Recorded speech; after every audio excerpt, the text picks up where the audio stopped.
there. Now I'm going to roll. I get up my first full roll so that it's covered. Again, I'm going to put another hunk of cheese in there. And I'm not laying the cheese flat, it don't matter, but I'm holding my cheese in there just like this. And then I'm going to roll it again. Just like this. And I'm coming up. Again, I'll show you, I'm coming up so that this is just over the top and nice and tight, okay? And we're going to take 3 toothpicks again. Now remember that your toothpicks are in here when you're frying them up. You can leave them right in there for the baking process and everything. I'll show you. But remember they're in there when they get served, and tell the people that are eating this that there's toothpicks in there. So we'll get this baby into the egg batter. Just like so. Just like so. Right from the eggs, right to the breadcrumbs. Yeehaw! We love chicken cordon bleu in PapaTucks Kitchen. These things are awesome. This recipe goes way back to when I was a youngster. Look at that. There you go. And actually, this recipe, we're all covered up there just like that. There we go. This is actually making 4. I took 2 breasts. You've seen them. When I cut them in half, I've got 4 cordon bleu rolls. So let's get us up another one. Now this one's a little bit different because this is the first one I did. I was showing you how to flatten out a whole piece. We moved them toothpicks out the way. I'm going to cut this in half. There's our whole chicken. You can see the center of the breast right here. This is one side of the breast, 2 sides of the breast. There's your seam. So we're going to cut this right down the middle. Just like this. Okay? Just like that. Being very careful, you know, cooks out there, don't cut your finger. Okay? And we're going to take, this is broken a little bit.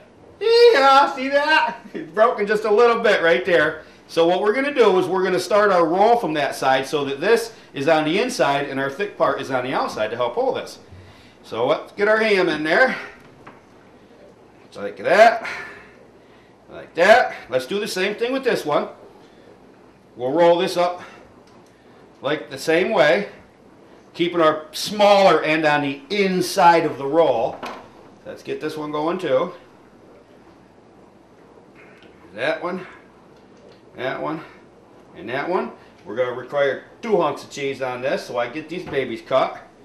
Move that over. Woohoo! Let's move that over like that. There we go. There we go. Let's get it started. There's 2. Now on this one, you can see it came to a point. The cheese is actually hanging off. Don't worry about that. You're rolling this up. You got a thicker end down here. It's going to cover this. So let's get this baby started. We got 1 roll. Put another hunk of cheese in there. Now we got 2 rolls. Get this baby up to where I can toothpick that so it don't fall apart on me. Now grab 3 toothpicks. There's 1. Now, again, with the toothpicks, you don't want people biting into them. Not only are you telling people that they're there, but you're actually leaving the toothpick hanging out a little bit so you can pull these out when you're ready to serve, okay? So let's get this into the egg batter. Just like this.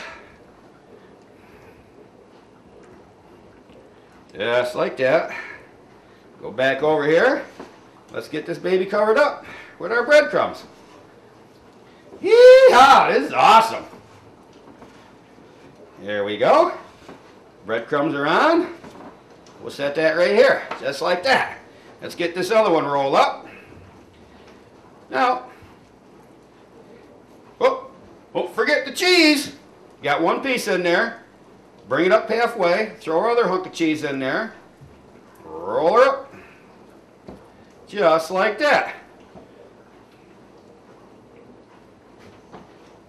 1 toothpick. God, these things are awful good. 2 toothpick. And 3 toothpick. Roll it in your batter. Now the egg's just about gone. And for that package of chicken, that family pack, 4 eggs was just enough. It was actually plenty in there. Okay? Just enough. So we got that egg in there. And the 1 cup of breadcrumbs was plenty too. Okay? Just like that. Look at that, huh? Be afraid to get your hands dirty, all you new cooks out there. Just like this. Get all our breadcrumbs on there. There. Now if you find that you don't have enough breadcrumbs, take some fresh out of the can over there, wash your hands up, dump a quarter cup more in there to finish off, okay? Like I say, I don't need to, but if I did, I would add just some more breadcrumbs to it. So let's set that right there. Now, this here is for Mom and Tuck to clean, so we'll stick that over here in the sink. Alright? I'm going to wash my hands off a little bit. And remember, you're dealing with chicken and you want to keep your hands clean. And one of our next shows, actually, I'm not going to get into it too much, but one of our next shows we're going to be doing is with a health inspector. So I'm going to talk to him probably next week or the week after, and we're going to figure out what he's going to cook. I'm going to cook with the health inspector. The guy that goes in and checks the restaurants out and makes sure everything's all up to code and everything's nice and clean. So who better to do a nice show with?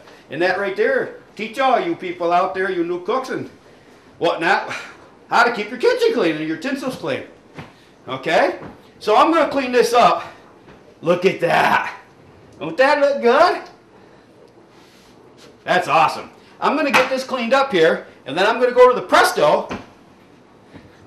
We're going to start cooking them up in some peanut oil. Now, while you're on your computer, don't forget that this is about the food pantries out there in the USA, my show. View my books. Now, we got portions of the books going to the food pantries in the USA. You got the cookbook, the pumpkin bunch, and the outlaw deer hunter. And don't forget to check out PapaTucks new laundry detergent. We're working on the label right now, but it won't be long and that baby's going to be right in the stores. And again, portions are going to be going to the food pantries. I love doing this. Now, while I was doing all this, I started warming up some of PapaTucks pasta sauce out of the freezer, and I've been warming that up. Okay? Now you can get the actually that's nice and warm right now, and I'm going to turn that off. I got that all thawed out and it's all nice and warm. But we're going to be using that with our chicken cordon bleu because you put some pasta on the side of it. Oh my God, is that ever good? A little bit of angel hair pasta. Or shells, any kind of pasta. Nice salad. Ooh, good. Alright, let me get this cleaned up and we'll get the Presto out. Alright, we got our Presto out. We got it turned up. And what we're going to do, now you can do this at home in your frying pan too, but I'm doing it in my Presto so I can show you. And I love my Presto. So if you don't have one of these babies, go out and get one. But I'm going to put some peanut oil in there. And I'm going to cover that bottom of this pan with peanut oil about a ½ inch. And there it is. About a ½ inch. And there it is. That's a ½ inch in the pan, in the Presto. Okay? And you can take a toothpick. And you can stick it in there. You can put your thumb to it so it don't touch, and then you look at it, you got about a ½ inch.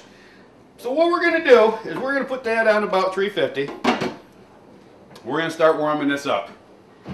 We'll get this peanut oil up to temperature, and I'll show you how to check it when it gets hot. I'm going to start hearing it sizzle, but I'll take a little drip of water and I'll drip it in there and go and then it's ready to put the cordon bleu in there and start frying it up, okay? And once we do that, I'll show you what to do with them because then they go in the oil into the oven. And it's always nice to have a meat thermometer, all you new cooks out there, so you can take the temperature of the chicken in the center. And your meat thermometers normally tell you whole poultry. There you go. 180. So when you put that baby in there and it's about 170, 165, 170, they're ready to take out of your Presto because remember, they're going to cook in the oven a little bit too. Okay? You can finish them in the Presto, but I like to put them in the oven and bake them a little bit also with some sauce around them. And I'll show you that in a minute. Okay? So, don't forget to go to PapaBooks.net. Check out the website. See all the stuff that we've got going on. And you'll be able to copy and paste